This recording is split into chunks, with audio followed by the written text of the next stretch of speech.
নমস্কার বন্ধুরা, কেমন আছেন আপনারা? আশা করি সবাই ভালো আছেন আর আমরা খুব ভালো আছি। এখন বাজে 3:30, এই যে ঘড়িতে দেখতে পাচ্ছেন 3:30 বাজে।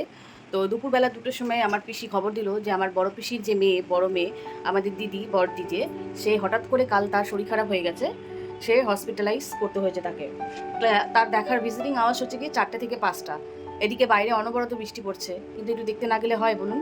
তাই দুষ্টু তো আজকে আবার দুষ্টু বেলা করে উঠেছে। আজকে দুষ্টু 1টার সময় উঠেছে, তাও ওর স্নান ধান খাওয়া দাওয়া সব হয়ে গেছে। বইটা গুছিয়ে নাও, ব্যাগের ভিতরে বইটা গুছিয়ে নাও। আজকে ওর বাংলা চট করে 4টের মধ্যে পৌঁছতে হবে। শিয়ালদা আছে আমাদের এখানে, সেই শিয়ালদার পাশে একটা স্টুডেন্ট হেনতম বলে একটা হসপিটাল আছে। ওটা অনলি ফর স্টুডেন্টের জন্যই ছিল, কিন্তু ইদানিং জন্য সাধারণ মানুষের জন্য ওটা মানে ওপেন করে দিয়েছে। কিছু সংখ্যক মানে বেড আছে। উনি আমাদের যে ডাক্তারকে দেখায় সে ওখানেই বসে, ওই জন্য ওখানেই তাকে ভর্তি করানো হয়েছে। দেখেছেন দুষ্টুকে কিরকম করে লিখছে? তো যাই এখন ওনাকে দেখে আসি কিরকম কি আছে। তুমি তাড়াতাড়ি করে নাও বাবা। আচ্ছা, একটা আনসার চট করে লিখে নাও। আরে এটা শোনো না, দিদার বাড়ি গিয়ে লিখে নেবে না? এইটা লিখলেই হয়ে যাবে? এটা লিখলে হবে না, ও আরো আছে। তাকে ও লিখুক, আমি যখন চট করে রেডি হয়নি। আচ্ছা ঠিক আছে, দেখি দিদি তোর বই খাতা নিয়েছে কিনা বাংলা, ওটাও দেখতে হবে তো। শুয়ে পড়ে ব্যাস, শুয়ে পড়ে লেখা চাই না, শুয়ে পড়ে। তো মিষ্টি মাথায় নিয়ে আমি আর দুষ্টু বেরিয়ে গেছি। মাথায় রয়েছে ছাতা, আর আমরা দুজন চললাম দিদিকে দেখতে। এখন যাচ্ছি বাস স্ট্যান্ডের দিকে, বাসে উঠবো। আর পিসিকে বলে দিয়েছি বাস স্ট্যান্ডে দাঁড়াতে, আমিও উঠবো আর পিসিও উঠে যাবে বাসে, ওই একটাই বাসে। তাই 4টে বেজে গেল। 5টা অবধি টাইম ঠিক পৌঁছে যাব, টাইম মতো বেরোতে তো পারলাম, এটাই অনেক। এই যে আমরা বাস স্ট্যান্ডে এসে গেছি আর বাসের জন্য দাঁড়িয়ে আছি। দুষ্টুকে দেখছেন কিরম পাকামো করছে? ছাতা নিজে নেবে, চুল খুলে যাবে, কত ঢং শিখেছে মানে কি বলবো। দেখুন কিরকম করছে।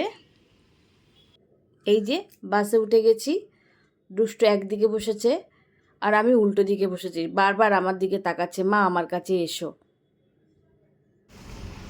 এই যে দিদাকে তুলে নিয়েছি, দিদা ফড়িয়া পুকুর থেকে উঠলো, একই রাস্তার মধ্যে পড়ে। দিদাকে আমরা বাসে তুলে নিয়েছি, এবার 3জনে মিলে চললাম হসপিটালে। আমরা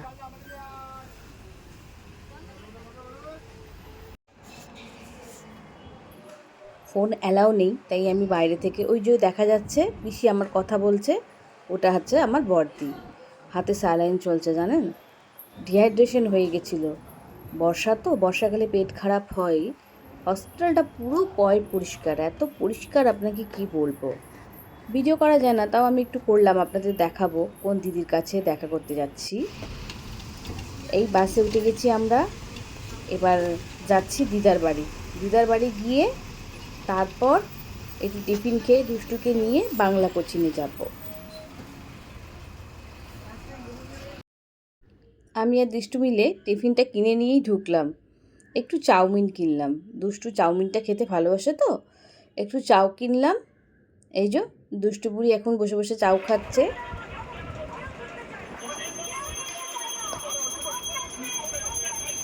ভালো বানিয়েছে, দিদিকে রাখা হয়ে গেছে।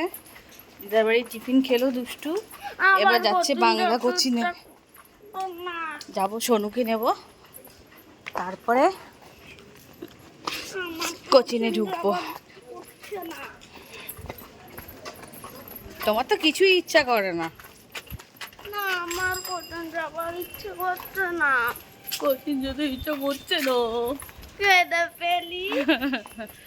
ওর বাবা আমাদেরকে নিতে এসেছিল, যেহেতু বৃষ্টি পড়ছে গাড়ি বুক করলো।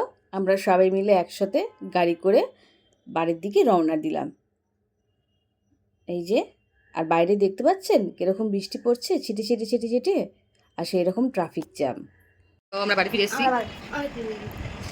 এসে রাইস ছিল, রাইসটাকে বেশ করে পেঁয়াজ দিয়ে, আলু দিয়ে, ডিম দিয়ে ভেজে নিয়েছি। কি হলো তোর? ওটাই এখন খাওয়া হচ্ছে, মানে খাওয়া হয়ে গেছে। আমি ম্যাজিক শো করব। কিচ্ছু করতে হবে না। এই দেখো নিচে কিছু নেই। এখন বাজে ঘড়িতে 10:30। আমি এরকম করলাম তো দেখো। দুষ্টু এখন ম্যাজিক দেখাবে, এটা দেখে আর লাভ নেই। ভিডিওটা এখানে শেষ করছি। ভালো লাগলে একটা লাইক দেবেন, চ্যানেলটা সাবস্ক্রাইব করতে ভুলবেন না। সবাইকে শুভরাত্রি।